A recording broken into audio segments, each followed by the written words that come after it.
Hello everybody, welcome back to my channel. My name is Maureen O'Connor from Quilter 7 in Northbrook, Illinois, and I am the Opinionated Quilter. Today's episode, number 133, is when you increase the quality of your work, you will increase the time it takes to complete it. And that's really okay. It's our hobby. It's not supposed to be a race. So this episode was inspired by a customer who came in when I was working on this quilt. And as you can see from last week, I did get borders added to it, and I am very happy with it. But let me share with you the story from the customer. It was in units. This is constructed in units. Here, a short one in the middle, and then two more on the bottom. And after you piece together the units, then you sew this to this, etc. And she looked at one of the pieces that I wasn't sewing on. It was sitting on the back of a chair, and she said, "How do you piece so beautifully?" And I said, "Well, one thing is I pin. And you may have seen me do this before, but this is two of the strips. And I have pins on either side of each intersection. And as I was sewing these together, it was the whole width. So there's 21 pieces, so there's 20 intersections. So I put in 40 pins, and I start to sew across. And she says, "Well, doesn't that take a lot of time?" And I said, "Yes. Everything we do to do nice piecing is going to take more time than it would if you didn't." So I want to go through some of the things that I do to make my piecing better. And like I said, the first thing that I said was pin, but I have a few more up here to share with you. I press and starch my fabric. That takes time. You spray the fabric, I let it sit for a while, and then I press it. If you just took the fabric straight off the bolt and started cutting, it wouldn't be as flat, and your pieces wouldn't be cut as accurately.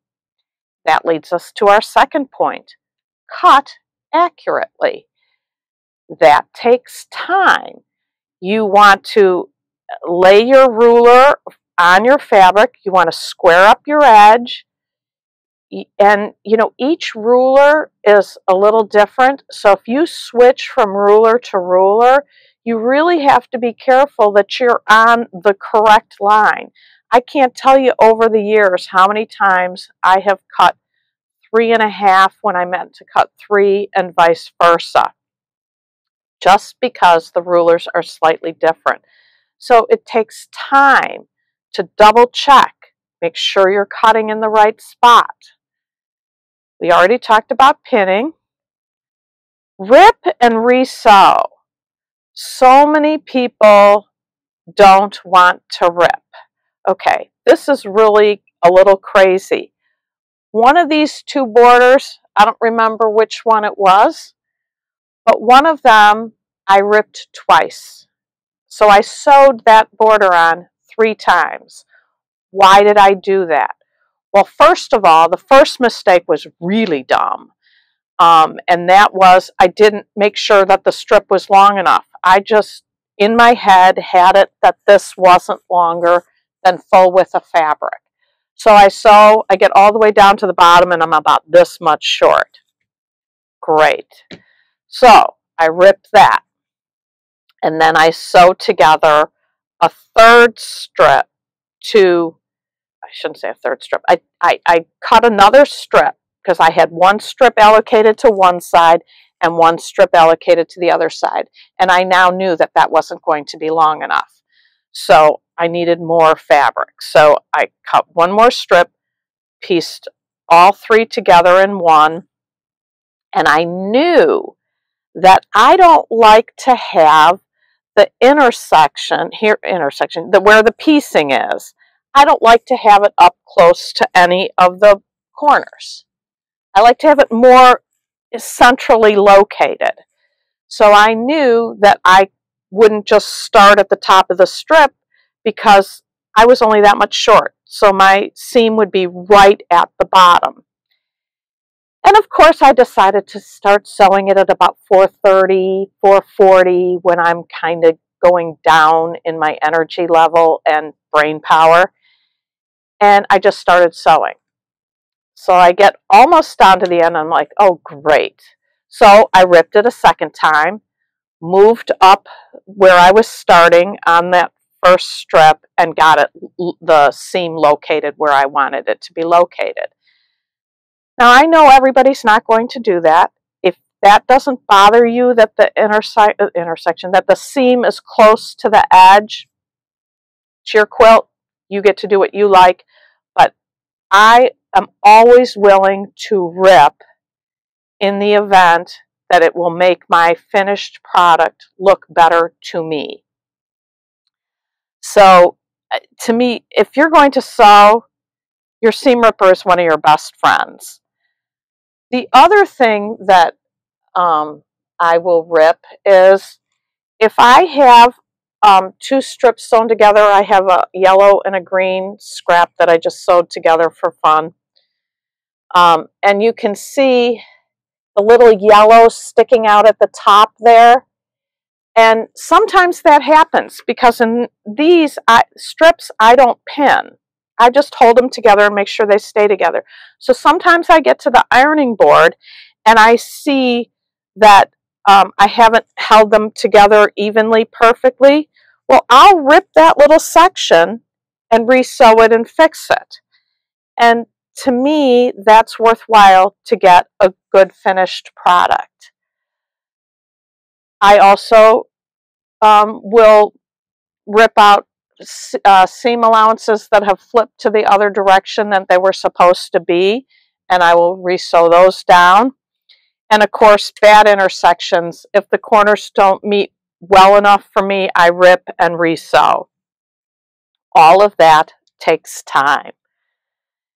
And if you don't have the time, maybe you make some different choices. I also press after each edition. I don't sew all these 6 strips together and then press. I sew 2 together, press, 2 together, press. And I find that your pressing is better when you have less there than when you have more there. And the last thing, oh, I skipped and measure. When I sew 2 strips together, like if these were supposed to be a certain measurement, after I press it, I take my ruler and I measure to make sure I'm on target. One, it'll catch you if you've made a cutting error. It can catch if there was a error in the directions. So to me, especially if I've never made the pattern before, I always want to measure everything. But even when I start sewing strips together, just to make sure I'm on target and nothing has gone awry, I measure. And now the last thing is removing threads from the piece. You're never going to get all the threads off the back, but you can clean it up as nicely as possible so there's not lumps. You don't want a pile of black thread behind white fabric. That doesn't look good. And you do want to pick off all the threads off the top. When I finish a project, I want to have all my corners meeting, and I don't know how well you can see it on camera, but they do meet quite beautifully. My yellow borders look nice and straight. I'm very, very happy with how this turned out. And if you look at the back, everything should be pressed nice and flat. And that's how you can get some good work. Now, just because you spend more time on something doesn't mean that it's going to have a positive benefit. Definitely, everything here will take more time, but the opposite isn't true. And I've got a pattern to show you as an example of where taking more time doesn't make the project better at all. This is a pattern that a customer brought in to make a table runner. And I'm really glad that she showed me this before she started working on it, because we've talked about this before, that people make things and I say, well, I wouldn't have done it that way. I would have done it differently. And she actually came in with two patterns deciding which she was going to make, and she ended up deciding to make this one. And the first thing I want to point out is the use of 5 different fabrics here. There's the 6th in what is the yellow that I call the frame, but there's 1 fabric on the outside, fabric 2, fabric 3, fabric 4, fabric 5. And these patterns that are free, you need to remember that they're generally written to sell fabric. So this was a way to show 5 fabrics, 6 including the yellow, rather than less. Now this customer and I think a whole lot alike, and what she decided to do, and I would have suggested before she said it, is I would have used 1 main fabric in the center, these 2 blues being the same fabric here, and the outside half diamonds being a 3rd fabric. And that's exactly what she did, and she did give me permission to show it to you. We will put a picture up on the screen. She's already picked it up and taken it home, so I don't have it here to show you. But I think it worked out great, and that is how I would do this particular pattern. Now, when I looked at the pattern, I noticed that it said to make a plastic template to cut these out. And I looked at this and I said, looks a little like a 60-degree triangle, but is it a 60-degree triangle? So I take a 60-degree triangle ruler, lay it on the top, and I can see that it is just ever so slightly off. It's close, but it's a little narrower than a 60-degree triangle. And if you look at the side pieces, that this was the yellow in the picture, if you take a ruler and lay your 60-degree line on it, now I just got to find it real quick here. Here's my 60-degree line, and of course I've got it in the wrong direction here. Let me get this right. I think I have to have it this way. This way. Here we go.